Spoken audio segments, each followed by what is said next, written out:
Assalamualaikum warahmatullahi wabarakatuh. Halo Sobat FGLSN, salam literasi, ayo membaca. Perkenalkan, nama saya Afifah Khairiyah dari Sekolah SMK IT Khairul Ummah Rejang Lebong, Bengkulu, dengan guru pembimbing Ibu Nia Angela SPD.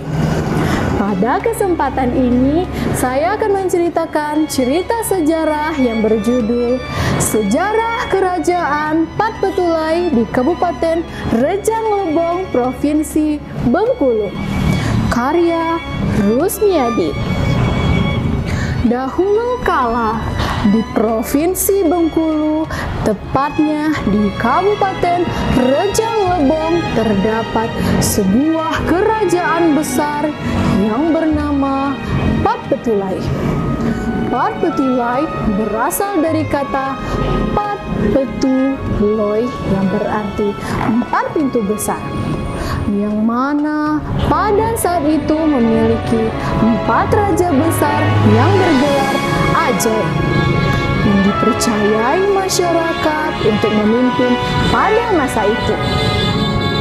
Rakyat masing-masing terus berkembang, maka keempat raja dari 4 daerah ini bersepakat untuk mengadakan rapat menentukan batas masing-masing wilayah yang pada saat itu disebut dengan Jang Pat Petulai.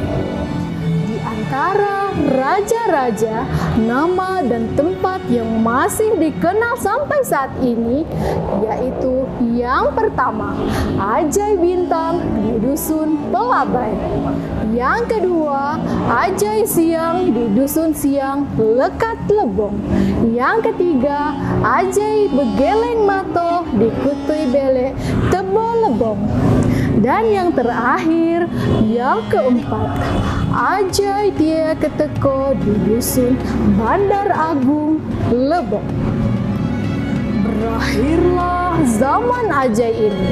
Kemudian muncullah zaman biku atau biksu pada abad ke-12 atau ke-13 atau sekitar 600 sampai 700 tahun yang lalu. Datanglah para biku ini ke Renah Seklawi. Konon katanya mereka adalah putra-putra Raja Majapahit. Mereka datang ke Renah Seklawi dikawal oleh para pengawal kerajaan. Tujuan mereka datang ke Renah Seklawi yaitu ingin mencari negeri yang akan dipimpin oleh masing-masing keempat putra Raja Majapahit. Hampir sama dengan zaman Ajai, 4 biku yang dipercayai untuk memimpin pada masa itu yaitu Biku Sepanjang Jiwo, Biku Bermano, Biku Bembo, dan Biku Sangkalo. Biku Sepanjang Jiwo karena arif, bijaksana, pengasih, dan penyayang, serta sakti, maka diangkatlah ia menjadi seorang raja menggantikan Ajai Bintang di Dusun Pelabai. Datanglah pula Biku Bembo. Biku Bembo diangkat menjadi seorang raja di hulu sungai Ketahun. Kemudian Biku Bermano diangkat menjadi seorang raja Bangmego di Fumai Bermani. Yang terakhir yaitu Biku Sangkalo. Biku Sangkalo hidup menyusuri Sungai Musi sampai ke hulu Sungai Musi. Akhirnya di sanalah ia diangkat menjadi seorang raja di Batu Lebar dekat Dusun Agung, Lebong. Berpisahlah Biku Sepanjang Jiwo dengan saudara-saudaranya dari Kerajaan Majapahit. Sebelum ia pergi, ia sempat mengamanatkan jika ingin mencari dirinya, hendaklah ditimbang air 7 kuala sungai, yang mana air kuala sungai yang lebih berat dari air kuala sungai yang lainnya hendaklah disusuri air kuala sungai tersebut, niscaya akan bertemu dengan dirinya.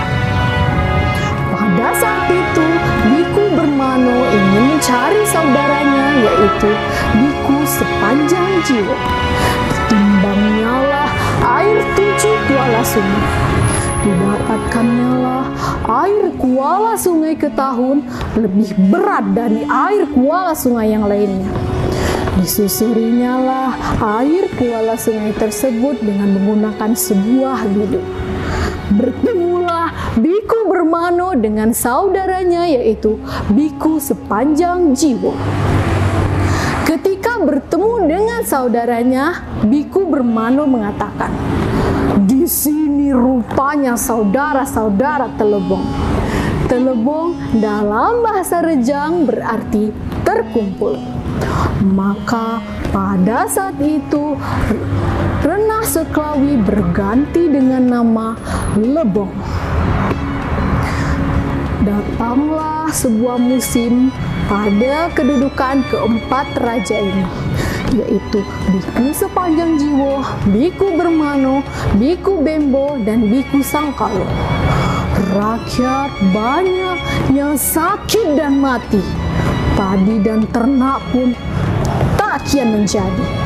Setelah melakukan berbagai hal untuk menolak mara bahaya dan bala yang datang yang tiada hasil, maka keempat raja ini bersepakat untuk memanggil ahli ruyung mendengarkan ramalannya tentang apa yang terjadi pada desa kerajaan pada masa itu.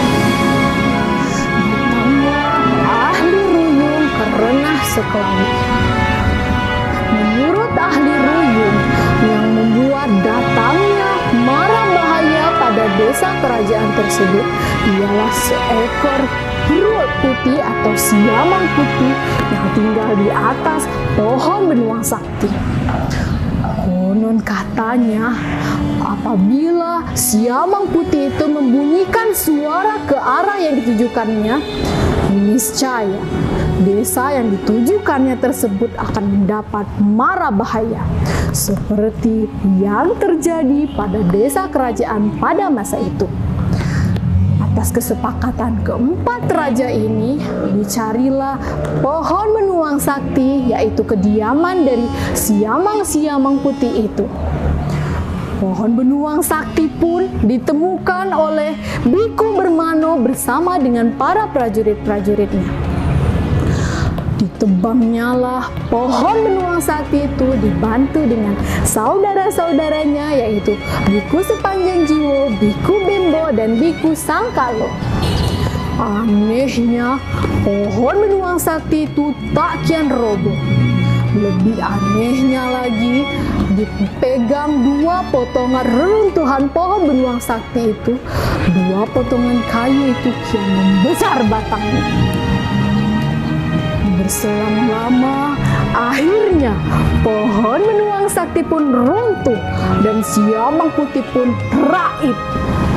Maka keempat raja ini diberi julukan masing-masing sesuai dengan pekerjaan dan kelakuan selama mengemban pohon benuang sakti di hutan.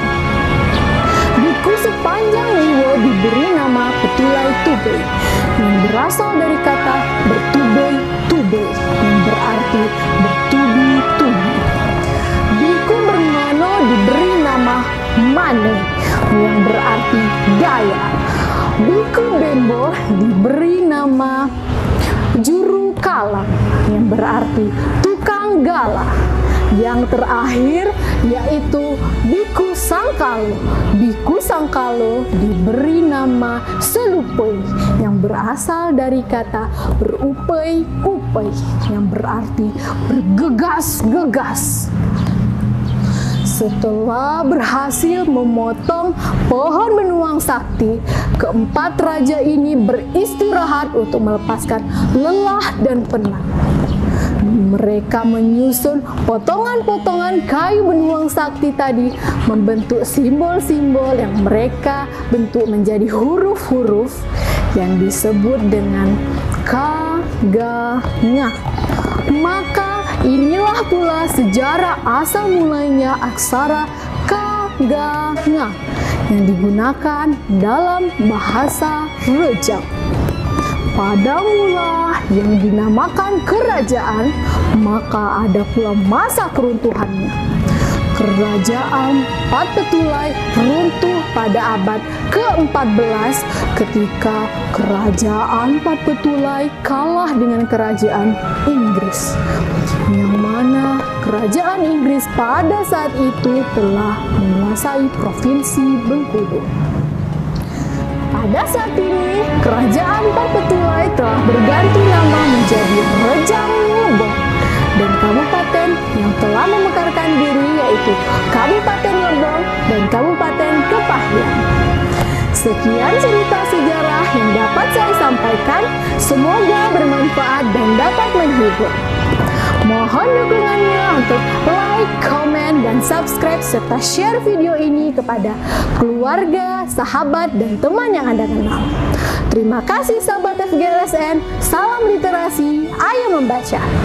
Pergi memancing ke Sungai Sula, Mila dipancing di waktu senja. Salam undur diri dari saya untuk teman-teman semua. Wassalamualaikum warahmatullahi wabarakatuh. Sampai jumpa.